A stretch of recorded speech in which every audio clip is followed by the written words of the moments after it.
Hi beautiful people, welcome back to my YouTube channel. This is me guys, Sweet Sanu and you are watching Sun Non-Stop. तो guys, again I'm back with another video और आज की जो हमारी video है गौरव ठाकुर की जो है वो वीडियो लेकर आ चुकी हूँ और मौमिता के साथ कोलकाता के अंदर जो हॉस्पिटल है उनके साथ जो भी हुआ, मैं तो बार बार इस चीज़ को रिपीट करते भी ना तो मतलब मैं परेशान हो जाती हूँ।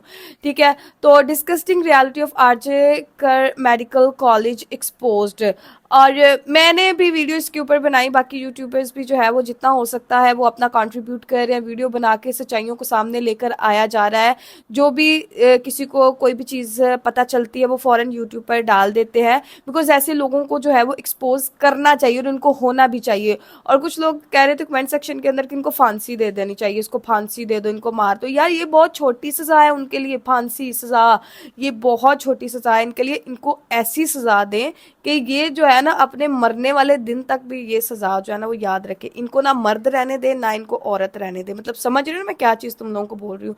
मतलब इनको जो है ना वो हिजड़ा बना दे के ना सोसाइटी के अंदर छोड़ दे। इनको ना मर्द रहने दे ना इनको औरत, इनको ना मर्द करके ना तो सोसाइटी के अंदर छोड़ दे, इनका काट ही दें सारा कुछ।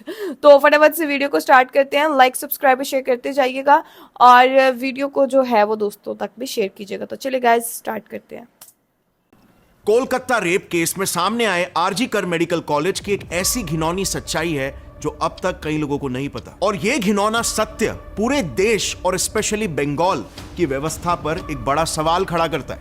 8 अगस्त का यह रेप और मर्डर केस तो इंडिया भर में काफी हाईलाइट हुआ, लेकिन उससे भी कड़वी दबाई गई सच्चाई यह है कि इस हॉस्पिटल में ऐसी गिरी हुई हरकत कोई पहली बार नहीं हुई है। आरजी कर मेडिकल कॉलेज और हॉस्पिटल में ऐसी 6 और मौतें हो चुकी है जो भी हॉस्पिटल ने इसी केस की ही तरह सुसाइड बोल के दबाने की कोशिश की थी। But it doesn't stop over here. Victim के फादर का यह सीधा आरोप है कि यह पूरा क्राइम सेमिनार रूम में तो हुआ ही नहीं था। मर्डर करने के बाद बॉडी को बस वहां पर रख दिया गया था, और जितनी भी कहानी आपको न्यूज मीडिया में सुनने के मिल रही है ये सारी की सारी आपको असली क्राइम से भटकाने की कोशिश कर रही है। पूरा का पूरा फोकस और अटेंशन सिर्फ उस रेपिस्ट पे डालने की कोशिश कर रही है, जबकि आरजी कर हॉस्पिटल का इस क्राइम में सबसे बड़ा हाथ है। ये डायरेक्ट ब्लेम विक्टिम के फादर और कई सारे डॉक्टर्स ने लगाया। Now this is just insane. ऐसे एलिगेशंस लग रहे हैं कि उस हॉस्पिटल में एक सेक्स रैकेट चलता था, वहां पर इलीगल ऑर्गन्स की ट्रैफिकिंग की जाती थी, और तो और वहां पर बहुत ही ट्विस्टेड किस्म की पोर्नोग्राफिक फिल्म्स की शूटिंग तक होती थी, जिसमें ड्रग्स रैकेट, सेक्स रैकेट या सेक्स एक्सप्लॉयटेशन ऐसी बहुत सारी चीजें आ रही हैं। लेकिन क्योंकि विक्टिम को हॉस्पिटल के ये सारे इलीगल धंधों के बारे में पता चल गया, इसीलिए उसे रास्ते से हटाने के लिए उसकी जान ले ली गई। एलिगेशंस तो ये भी लग रहे हैं कि दरअसल संजय रॉय मेन कल्प्रिट है ही नहीं, ये तो बस सिर्फ एक बलि का बकरा है जिसे मैंने भी यही कहा था कर दिया गया ताकि कुछ और बहुत ही ज्यादा इंपॉर्टेंट लोगों को बचाया जा सके। और फिर आरजी कर कॉलेज के जो प्रिंसिपल है ना संदीप घोष, इन पर भी शक की सुई लटकी हुई है, क्योंकि इस केस के बस 3 दिन बाद इन्होंने हॉस्पिटल से रिजाइन कर दिया और कुछ ही घंटों के बाद ही उन्हें पास ही के एक दूसरे हॉस्पिटल में प्रिंसिपल की जॉब भी मिल गई। और आखिर में सबसे बड़ा एलिगेशन लग रहा है वेस्ट बंगाल के सीएम ममता बनर्जी और उनकी पार्टी टीएमसी पर। आज पूरे देश की जनता ममता बनर्जी से बहुत ही ज्यादा गुस्सा है। लोग उन्हें रेजिग्नेशन डालने के लिए तक कह रहे हैं, क्योंकि उनका मानना है कि संजय रॉय और प्रिंसिपल संदीप घोष टीएमसी के खास है, और ये सब कारनामा सिर्फ और सिर्फ टीएमसी के पार्टी के कुछ चुनिंदा लोगों को बचाने के लिए किया जा रहा है। ममता बनर्जी के सत्ता को बचाने के लिए किया जा रहा है। अब एग्जैक्टली विक्टिम के साथ हुआ क्या था, कौन है इसके पीछे का मेन कल्प्रिट? क्या वाकई में हॉस्पिटल जिम्मेदार है? क्या वाकई में गवर्नमेंट हॉस्पिटल में इतने इलीगल धंधे चालू थे? और अंत में क्या ममता बनर्जी एक औरत होकर एक लड़की के साथ हुए इतने घिनौने अपराध को सिर्फ अपने सत्ता बचाने के लिए दबाने की कोशिश कर रही है? आई नो सभी के मन में बहुत सारे सवाल है, और ऑनलाइन सोशल मीडिया में आप देखोगे तो बहुत सारी थियरीज और हाइपोथेसिस बन रहे हैं। कई तो कॉन्स्पिरेसी थियरीज भी है, यानी कि मनगढ़ंत कहानियां जो कि सवालों के जवाब देने की कोशिश कर रही है। बट असली सच्चाई क्या है? वेल फ्रेंड्स, आज मैंने और मेरी टीम ने इन सारे एलिगेशंस पर डिटेल में रिसर्च किया है। इस कहानी में जितने भी किरदार इन्वॉल्व है ना, उन सबके पास्ट को स्टडी करके मैं आपके सामने कुछ ऐसे प्रूफ्स रखने वाला हूं जो ये क्लियर कर देगा कि कोलकाता रेप केस ये कोई इकलौता क्राइम नहीं है, बल्कि ये उस हॉस्पिटल में चल रहे एक बड़े क्राइम के नेक्सस का सिर्फ और सिर्फ एक केस है। तो चलिए शुरू करते हैं, एक एक करके सारे पत्ते खोलेंगे। जैसे हम सभी जानते हैं 8 अगस्त को कोलकाता के आरजी कर मेडिकल हॉस्पिटल में एक 31 इयर्स की रेसिडेंट पीजी डॉक्टर की बॉडी सेमिनार हॉल में मिली। उनकी आंखों में चश्मे का कांच गड़ा हुआ था, उनके दोनों पैर राइट एंगल्स पर थे, उनका कॉलर बोन तक टूट चुका था और बॉडी और फेस पर बहुत सारे इंजरी के मार्क्स थे। उनके शरीर पर कपड़े भी नहीं थे। 9 अगस्त की सुबह उनके पेरेंट्स को हॉस्पिटल की तरफ से कॉल जाता है कहकर कि उनकी बेटी ने सुसाइड कर लिया। तो लोग बोल ही दिया कि आपका लड़की सुसाइड कर दिया, आप लोग जल्दी आइए। यस, जिस बॉडी को देखते ही कोई भी एक झटके में बोल देगा ये क्लियर कट मर्डर है और रेप केस है, उसे हॉस्पिटल ने सुसाइड बोलकर दबाने की कोशिश की। लेकिन फिर पूरे देश में प्रोटेस्ट शुरू हो गए।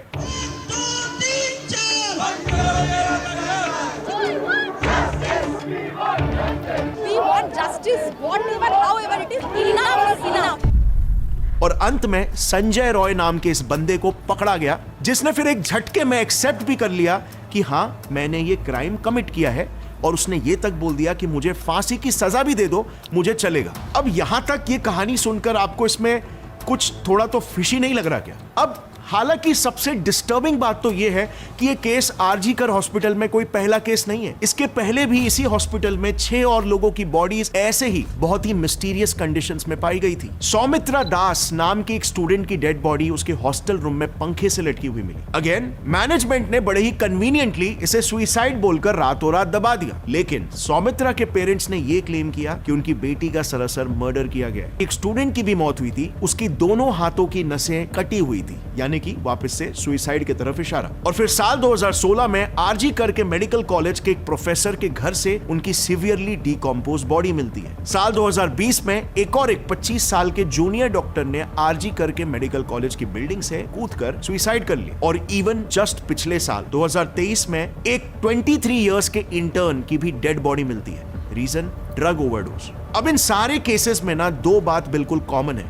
पहला, आरजी कर मेडिकल हॉस्पिटल, और दूसरा, ये सारी मौतें काफी अननेचुरल और मिस्टीरियस तरीके से हुई और हॉस्पिटल ने इसे हमेशा सुसाइड बोलकर ही दबाने की कोशिश की।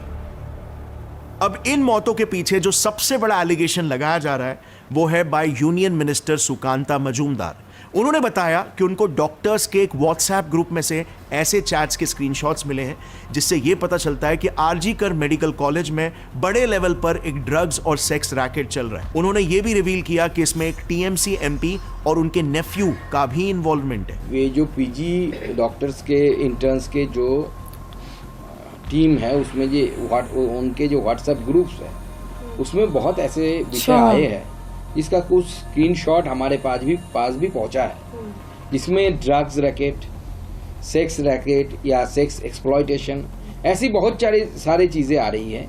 एक टीएमसी एमपी उनके भतीजे के भी नाम बार बार आ रहे हैं। अब ऑफ कोर्स हमारा काम तो रिसर्च का ही है, तो इनके एलिगेशंस पर ब्लाइंडली ट्रस्ट हम नहीं कर सकते क्योंकि ये बंगाल के ऑपोजिशन पार्टी के मेंबर है। सो हो सकता है ये सिर्फ अपने पॉलिटिकल गेन्स के लिए भी ऐसा बोल रहे हो, और इसीलिए मैंने और मेरी टीम ने इस केस पर रिसर्च करना शुरू कर दिया। और सरप्राइजिंगली हमें अपनी रिसर्च में कई सारे एविडेंसेस मिले जिससे ये प्रूव होता है कि शायद इस कॉलेज में वाकई में इलीगल एक्टिविटीज चल रही थी। और किसी भी जगह पे अगर इलीगल एक्टिविटीज चलती है और किसी को भी उसके बारे में खबर पड़ जाता है तो क्रिमिनल लोग अक्सर जितना हो सके एविडेंसेस को डिस्ट्रॉय करने की कोशिश करते हैं और आई विटनेसेस को। 2001 का सौमित्र दास वाला केस आपको याद है ना, जिसकी बॉडी उसके हॉस्टल रूम में लटकी हुई मिली थी और उसे सुसाइड बोल के केस क्लोज कर दिया गया। लेकिन सौमित्रा के पेरेंट्स का यह कहना था कि उनके बेटे का मर्डर हुआ है। सो अगर आप चितपुर पुलिस की इन्वेस्टिगेशन रिपोर्ट देखोगे ना तो उसमें क्लियरली ये मेंशन्ड है कि सौमित्रा की बॉडी के साथ फाउल प्ले किया गया था। पहली बात तो रिपोर्ट बताती है कि उसके थ्रोट में एक रुमाल डाल के उसे चोक किया गया था, और दूसरी बात, क्राइम सीन पर जो नायलॉन की रस्सी मिली थी उसे देखकर ही खुद आरजी कर मेडिकल कॉलेज के एक डॉक्टर अपूर्वा बोस ने तभी ऑब्जेक्ट कर दिया था कि कोई भी इंसान इतनी पतली नायलॉन की रस्सी से फांसी लगा ही नहीं सकता। अब एटलीस्ट इन चीजों पर इन्वेस्टिगेशन तो होना चाहिए था, लेकिन इस पर कोई भी एक्शन नहीं लिया गया, उल्टा केस को दबा दिया गया। इस केस के बाद कॉलेज के कई सारे स्टूडेंट्स ने मीडिया इंटरव्यूज में कहा कि उनके कॉलेज में एक सेक्स रैकेट चालू है, जो बात काफी लोगों को पता है। लेकिन सौमित्रा के केस में जो हुआ था उसके वजह से सौमित्रा की जान चली गई, क्योंकि उसकी जीएफ इस रैकेट की विक्टिम बन गई थी। जिसे बचाने के लिए वो इस रैकेट को पब्लिकली एक्सपोज करने वाला था और इसीलिए उसका मर्डर कर दिया गया। बेसिकली टाइम्स ऑफ इंडिया को 2001 में दिए इंटरव्यूज में वहां के स्टूडेंट्स ने बताया कि उस हॉस्पिटल में पोर्नोग्राफिक फिल्म की शूटिंग की जाती थी और इसके लिए वहां के स्टूडेंट्स को या फिर बाहर से सेक्स वर्कर्स को बुलाया जाता था। यहां तक कि वहां पर नेक्रोफीलिया से रिलेटेड पोर्नोग्राफी यानी कि डेड बॉडीज के साथ सेक्स तक शूट करके उसे सेल किया जाता था। स्टूडेंट्स का यह भी कहना था कि ये फिल्म्स पूरे हॉस्पिटल में कहीं पर भी from classrooms to seminar halls to hostel rooms हर जगह इसकी शूटिंग होती थी और इसके बारे में सारे अथॉरिटीज को पता था। कई बार तो आरजी कर मेडिकल कॉलेज के फीमेल स्टूडेंट्स की फोटोज को तक लेकर पोर्नोग्राफिक कंटेंट में मॉर्फ कर दिया जाता था। ऐसे भी बताया जाता है कि इसके पीछे वहां के कुछ सीनियर डॉक्टर्स का भी हाथ था और अब जब पुलिस इन्वेस्टिगेशन हुआ तो वहां इस एलिगेशन के कई सारे सबूत भी मिले, जैसे वहां के हॉस्टल रूम्स में ट्राइपॉड्स और रिफ्लेक्टर्स मिले थे जो उस दौर में ऑफ कोर्स सिर्फ प्रोफेशनल शूटिंग में ही यूज की जाती थी, बिकॉज हम 2001 की बात कर रहे हैं और तब सोशल मीडिया एग्जिस्ट नहीं करता था। बट अनफॉर्चुनेटली वेस्ट बंगाल की पुलिस ने इतने स्ट्रॉन्ग एविडेंसेस होने के बाद भी इस केस में कुछ भी एक्शन नहीं लिया। नेक्स्ट एलिगेशन जो आरजी कर मेडिकल कॉलेज में हुए इतने सारे सस्पिशियस डेथ्स के लिए दिया जा रहा है वो है कि इस कॉलेज में डेड बॉडीज का यूज ऑर्गन ट्रैफिकिंग के लिए भी किया जाता था। दावा है कि ट्रेनी डॉक्टर को ह्यूमन ऑर्गन ट्रैफिकिंग का पर्दाफाश करने की कोशिशों के चलते मारा गया है। 8 अगस्त को जब ये क्राइम हुआ और सोशल मीडिया में एकदम से वायरल हो गया तो मीडिया ने वहां के कुछ स्टूडेंट्स का इंटरव्यू लिया। हिंदू पत्रिका को दिए इंटरव्यू में कुछ स्टूडेंट्स ने ये क्लेम किया कि हॉस्पिटल में कई डेड पेशेंट्स की अनक्लेम्ड बॉडीज को ऑटोप्सी के बहाने कॉलेज लाया जाता था और फिर प्रैक्टिकल्स के बहाने उनके ऑर्गन्स को निकाल दिया जाता था और ये बात विक्टिम डॉक्टर जिनके साथ अभी हाल ही में क्राइम हुआ उन्हें पता चल चुकी थी और वो भी इस नेक्सस को एक्सपोज करने ही वाली थी और इसीलिए उसका भी मर्डर कर दिया गया। अब अगेन जब हम इस एलिगेशन पर रिसर्च कर रहे थे तब हमें दो बहुत ही वियर्ड केसेस मिले। 9 जनवरी 2023 की एक रिपोर्ट मिली जो भी यही क्लेम कर रही थी कि उस हॉस्पिटल में ऑटोप्सी के लिए जो भी पेशेंट्स की बॉडीज आती थी उन बॉडीज को वहां से स्टूडेंट्स के डाइसेक्शन प्रैक्टिकल्स के नाम पर यूज कर लिया जाता था, जो कि सरासर इलीगल है क्योंकि किसी भी डेड बॉडी का बिना फैमिली परमिशन और पुलिस वेरिफिकेशन के डाइसेक्शन यानी कि प्रैक्टिकल के लिए यूज करना बिल्कुल इलीगल है। ऐसे केसेस में पोस्टमार्टम तक नहीं किया जा सकता। उसी रिपोर्ट में यह भी मेंशन्ड है कि 2023 में इसी के खिलाफ कुछ पेशेंट्स के रिलेटिव्स ने सवाल भी उठाए थे, लेकिन उसको भी एज यूजुअल हॉस्पिटल एडमिनिस्ट्रेशन ने दबा दिया। बट इस केस से यह बात तो सरासर प्रूव होती है कि उस हॉस्पिटल में ऑर्गन ट्रैफिकिंग बिल्कुल होता था। तो हमें इस पर एक और एक केस भी मिल गया। 18 अगस्त 2019 को आरजी कर मेडिकल हॉस्पिटल में एडमिटेड एक 69 इयर्स के आदमी शंभुनाथ दास की मौत हो जाती है। इसके बाद हॉस्पिटल ने उनके परिवार को उनकी बॉडी एक प्लास्टिक में रैप करके भेज दी। अब ये बात उनके बेटे को थोड़ी सी अजीब लगी और इसीलिए बॉडी को चेक करने के लिए जब उसने प्लास्टिक हटाया तो ही वॉज कंप्लीटली स्टन्ड। उसके फादर की दोनों आंखें गायब थी। हॉस्पिटल ने उसके फादर की दोनों आंखें निकाल ली थी और वो भी परिवार को पूछे बिना। अब इस बात पर जब उनके बेटे ने कंप्लेन की तो बस सोचो उसे क्या रीजन दिया गया। उसे बोला गया कि उनके फादर की आंखें चूहे खा गए। लाइक लिटरली चूहे पूरे डेड बॉडी से सिर्फ आंखें खा गए। ये कितना ही ओवरटली ब्लेटेंटली स्टूपिड रीजन है जो इनडायरेक्टली साफ साफ ये कह रहा है कि हम तो क्राइम करेंगे, जो हमें मर्जी आ रही है हम वो करेंगे, आपको जो करना है जो उखाड़ना है उखाड़ लो। लेकिन ये सारे केसेस 2019 से ही दबते आ रहे थे और आज भी शायद ये दबा ही रहता अगर 8 अगस्त को हुए इस हादसे पर इतना बड़ा पब्लिक आउटरीच नहीं होता। इस हादसे के बाद जब सीबीआई इन्वेस्टिगेशन चालू हुई और हॉस्पिटल के 19 डॉक्टर्स से पूछताछ की गई तब उसमें से आधे से ज्यादा डॉक्टर्स ने वहां हो रही ऑर्गन ट्रैफिकिंग का जिक्र किया। सो डेफिनेटली ये बिल्कुल नक्की है कि इस हॉस्पिटल में ऑर्गन ट्रैफिकिंग जैसा एक इलीगल काम बिल्कुल हो रहा था। लेकिन अब सबसे बड़ा सवाल यहां पर यह आता है कि जिस हॉस्पिटल के बारे में सिर्फ एक आध दिन रिसर्च करके हमें इतने सारे सबूत मिल गए और जिस हॉस्पिटल में आज से 23 इयर्स पहले से ही ऐसी रहस्यमय मौतें हो रही है, इतने सारे इलीगल क्राइम्स के रिपोर्ट्स आ रहे हैं, वो भी ये हॉस्पिटल एक गवर्नमेंट हॉस्पिटल है, तो ये सब गवर्नमेंट के सपोर्ट के बिना कैसे पॉसिबल हो सकता है। और इसीलिए let's come down to the most controversial allegation, जिसे सोशल मीडिया पर भी काफी कम लोगों ने पॉइंट आउट करने का गट्स दिखाया, जिस पर बात करने के लिए भी कई लोगों को लीगल नोटिसेस भेजे जा रहे हैं। वो एलिगेशन है कि इन सारे इलीगल कामों में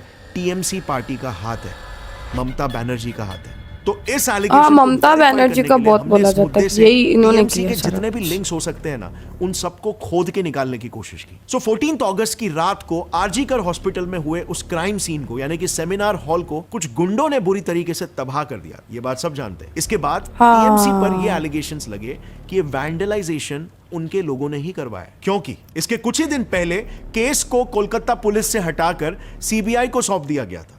सो लोगों का कहना था कि अब क्योंकि टीएमसी केस को दबा नहीं पाएगी और इसीलिए एविडेंसेस को डिस्ट्रॉय करना एकदम जरूरी हो गया था। एंड एज एक्सपेक्टेड इन आरोपों को टीएमसी ने ओपनली डिनाई किया। उल्टा उन्होंने तो इस सब का इल्जाम ऑपोजिशन पार्टीज पर डाल दिया। তারা আউটসাইডার, আমার যতদূর মনে হয়, আমি যতটুকু ভিডিও দেখতে পেয়েছি, কারো হাতে ন্যাশনাল ফ্ল্যাগ, তারা হচ্ছে বিজেপি, আর কারো হাতে ডিওয়াইএফ এর সাদা লাল ফ্ল্যাগ।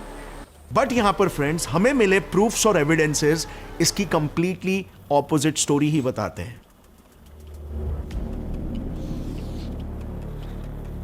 सो इंडियन इसने एक्सप्रेस सही ने हाल ही रिसर्च में एक किया। रिपोर्ट इशू की जिसमें उन्होंने बकायदा उस प्रोटेस्ट में मौजूद लोगों को आइडेंटिफाई करके उनके टीएमसी से लिंक्स चेक करने की कोशिश की और उन्हें ये रिजल्ट्स मिले। ये है सौमिक दास, जो इमरजेंसी बिल्डिंग के कई हिस्सों में तोड़फोड़ कर रहा था। ये वहां के local TMC councillor Sukanta Sen Sharma के लिए काम करता है, ऐसा लोकल्स ने इंडियन एक्सप्रेस को बताया। बट इंटरेस्टिंगली सुकांता ने इसे पार्टी मेंबर मानने से ही मना कर दिया। उन्होंने कहा कि हर टीएमसी सपोर्टर पार्टी वर्कर थोड़ी ना होता है। फिर यह है ऋषिकांत मिश्रा। यह बंदा प्रोटेस्ट के दौरान पुलिस पर पत्थरबाजी कर रहा था और इंडियन एक्सप्रेस की उसी रिपोर्ट के हिसाब से यह भी एक टीएमसी वर्कर ही है। अब ऐसे नामों का मैं एक लिस्ट डाल दूंगा, कई सारे नाम है और इसमें कुछ फीमेल वर्कर्स भी है। और शॉकिंग बात जानते हो क्या है? ये सब लोग वहां हॉस्पिटल के नियर बाय रेडियस के टीएमसी पार्टी वर्कर्स हैं। मतलब जरा मुझे बताओ, इतना बड़ा कोइंसिडेंस कैसे हो सकता है कि इतने सारे लोकल वर्कर्स बिना पार्टी के हाई कमांड के इतने कोऑर्डिनेटेड तरीके से एक ही टाइम पर एक ही जगह पर अटैक कैसे कर सकते हैं? प्रोटेस्ट तो डॉक्टर्स कब से कर रहे थे, एग्जैक्टली उसी दिन उसी टाइम पर हजारों लोग प्रकट कैसे हो गए? पुलिस उनको रोक नहीं पाई और वो पूरा मॉब अंदर घुस गया। हम लोग अपनी जान बचा के भागे हैं। उन लोगों ने किसी को देखा नहीं। जो भी वीडियोस आ रहे हैं या जो भी बातें सुनने में आ रही है, जो उनके सामने आ रहा था उनको मार रहे थे। हम पेशेंट पार्टी सबको उन्होंने मारना स्टार्ट कर दिया। डॉक्टर्स को भी बहुत ज्यादा चोट लगी है। कोई इधर, सब लोग अलग अलग जगह छुपे हुए हैं, जैसे आप देख ही रहे, हम लोग भी एक जगह पे। अब चलो, कुछ लोगों को ये प्रूफ्स भी कम लग रहे होंगे, तो एनडीटीवी ने एक टीएमसी लीडर से बात की, जिन्होंने मुझे पता नहीं क्यों और कैसे, लेकिन उन्होंने खुद टीएमसी को इस सब के लिए ब्लेम कर दिया है। Yes, which is quite weird. उन्होंने बताया कि खुद कई टीएमसी लीडर्स को लगता है कि ममता गवर्नमेंट ने इस केस को काफी ढीले तरीके से इन्वेस्टिगेट किया है। यही नहीं, खुद टीएमसी के सीनियर एमपी सुखेंदु शेखर राय ने भी सीबीआई से कहा कि उन्हें कोलकाता पुलिस कमिश्नर विनीत गोयल और हॉस्पिटल के प्रिंसिपल संदीप घोष को इंटरोगेट करना चाहिए। और सबसे बड़ी आयरनी तो यह है कि एमपी सुखेंदु शेखर, जो कि खुद टीएमसी के ही एमपी है, जैसे ही उन्होंने ये पब्लिक स्टेटमेंट दिया टीएमसी के खिलाफ, उनका मुंह बंद करने के लिए टीएमसी ने उन्हें भी एक समन भेज दिया।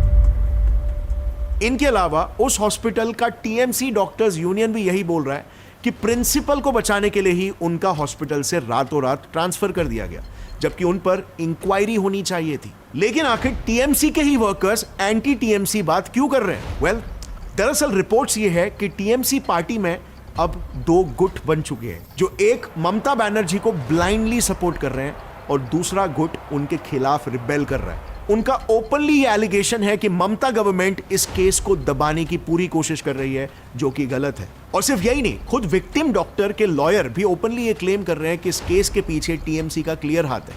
अब अगर इस केस के लॉयर खुद ही ये क्लेम कर रहे हैं, तो डेफिनेटली उनके पास कुछ वैलिड प्रूफ्स और एविडेंसेस होंगे जो वो कोर्ट में शो करेंगे। और अब फाइनल बात रही इस एलिगेशन की कि संदीप घोष और संजय रॉय भी खुद टीएमसी से ही जुड़े हुए हैं, तो हमें इसके भी कुछ प्रूफ्स मिले हैं। पहले तो जैसे मैंने आपको अभी बताया कि कुछ टीएमसी के लीडर्स ने खुद प्रिंसिपल पर एलिगेशंस लगाए, पर इनकी हिस्ट्री अगर देखोगे ना, तो इन पे 2023 में 2 बार करप्शन और रैगिंग करने जैसे सीवियर आरोप भी लगे थे। लेकिन इसके बाद भी इन्हें गवर्नमेंट जॉब से निकाला ही नहीं गया।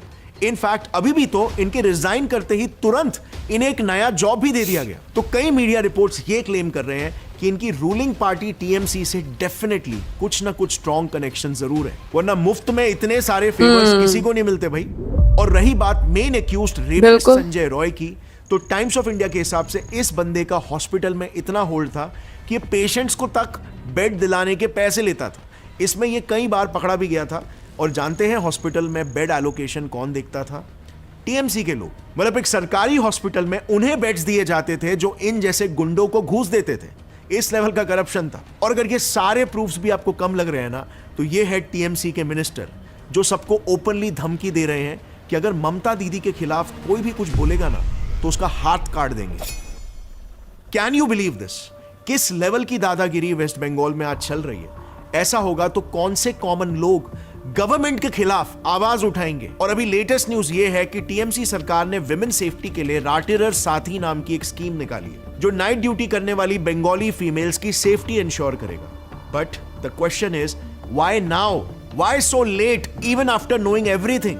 2016 और 2019 में उसी आरजी कर मेडिकल हॉस्पिटल में एक और एक केस हुआ था। कुछ लोगों ने वहां के जूनियर डॉक्टर्स के साथ मारपीट की थी। इस बात पे सभी डॉक्टर्स ने मिलकर प्रोटेस्ट किया था, लेकिन गवर्नमेंट ने इसे इग्नोर कर दिया। उल्टा उन्हें धमकाया गया कि अगर उन्होंने प्रोटेस्ट बंद नहीं किए ना तो उन्हें जॉब से निकाल दिया जाएगा। 700 डॉक्टर्स ने हॉस्पिटल छोड़ भी दिया था, फिर भी डॉक्टर्स की सेफ्टी के लिए कुछ भी एक्शन नहीं लिया गया। क्यों? क्योंकि मामला मीडिया में नहीं आया था ना। इनफैक्ट उस हॉस्पिटल में 16 साल तक नौकरी कर चुके एक डेप्यूटी सुपरिंटेंडेंट अख्तर अली ने तो आज से 2 साल पहले ही बंगाल के सीएम को, गवर्नर को, यहां तक कि इंडिया के प्रेसिडेंट को तक लेटर लिखकर बताया था कि आरजी कर मेडिकल हॉस्पिटल में बहुत सारे इलीगल काम हो रहे हैं और एक मेगा लेवल का करप्शन चालू है। मैंने अपने पूरे कैरियर में इतना गंदा इंसान नहीं देखा। मतलब आरजी कर में जो भी काम होता था, पोस्टिंग हो, ट्रांसफ़र हो, हाउस स्टाफशिप हो, सब जगह वो पैसा खाते थे। कुछ सिर्फ यही नहीं, गेस्ट हाउस में जूनियर जो स्टूडेंट है उन लोगों को बैठ करके शराब वगैरह पिलाते थे और उन स्टूडेंट लोगों से आंदोलन भी करवाते थे।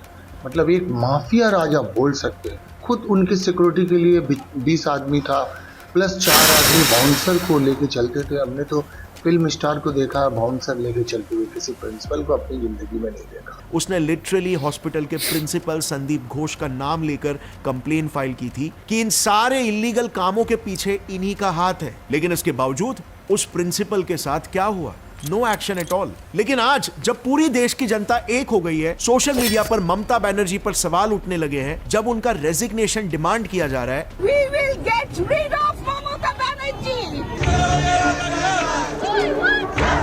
देश भर में प्रोटेस्ट शुरू हो गए हैं, तब जाके टीएमसी गवर्नमेंट को यह रियलाइज हो रहा है कि हमें अपना काम शायद सही से करना चाहिए और एक नई स्कीम लॉन्च कर रहे हैं। अगर यही एक्शन पहले लिया जाता था, 23 साल से आपके पास सारा रिकॉर्ड, सारा इंफॉर्मेशन है कि किस तरह के क्राइम्स हो रहे हैं उस हॉस्पिटल में, तो शायद इतने सालों तक जो जो हादसे हुए, जिन जिन लोगों ने अपनी जानें गंवाई, वो मंजर उनकी फैमिलीज को और इस देश को कभी भी नहीं देखना पड़ता। और इसीलिए मेरा मेन सवाल यह है कि क्या सरकार रेप और मर्डर जैसा एक बड़ा क्राइम होने का इंतजार कर रही थी? शर्मनाक बात तो यह है कि आज हमारे समाज में रेप्स जैसे क्राइम्स आम क्राइम हो गए। डेटा के हिसाब से हमारे देश में हर रोज 90 रेप केसेस रिपोर्ट होते हैं और ये तो वो केसेस है जो रिपोर्ट हो रहे हैं। असली गिनती कितनी है ये तो किसी को भी नहीं पता।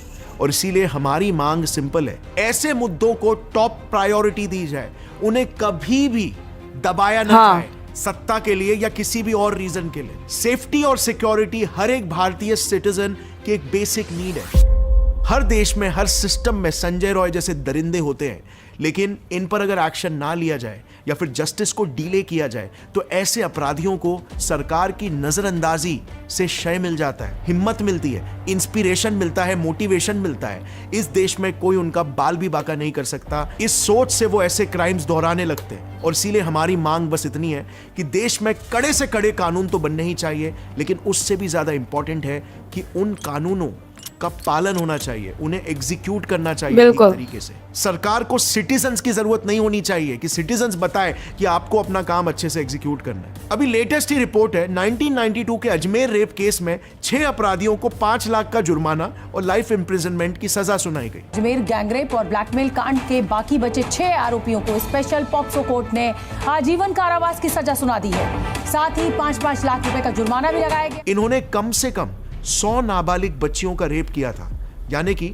उनकी सजा पॉक्सो एक्ट के तहत सुनाई गई, जो सारे रेप्स में सबसे कड़ी सजा मानी जाती है। लेकिन इज दिस रियली इनफ? ये क्राइम कभी हुआ था और 20 साल बाद इनको सजा मिलती है। ऐसे गुनाह करने वाले लोग पर्वर्ट्स, एजुकेटेड से एजुकेटेड और अमीरों से अमीरों घरों में भी आपको मिल जाएंगे, क्योंकि ये प्रॉब्लम एजुकेशन की है ही नहीं, बल्कि सोच की प्रॉब्लम है। ये एक मानसिकता है जिसका इलाज सिर्फ और सिर्फ सख्त कानून ही कर सकता है। और इसीलिए हमें हमारे कानूनों को बदलने की जरूरत है, उन्हें एग्जीक्यूट करने वाले एजेंसीज को और सख्त बनाने की जरूरत है, और सिस्टम में जहां जहां पे करप्शन है उसे जड़ से उखाड़ने की जरूरत है, ताकि अगली बार कोई भी पर्वर्ट इंसान किसी भी लड़की को बुरी नजर से देखने से भी पहले 100 बार सोचे।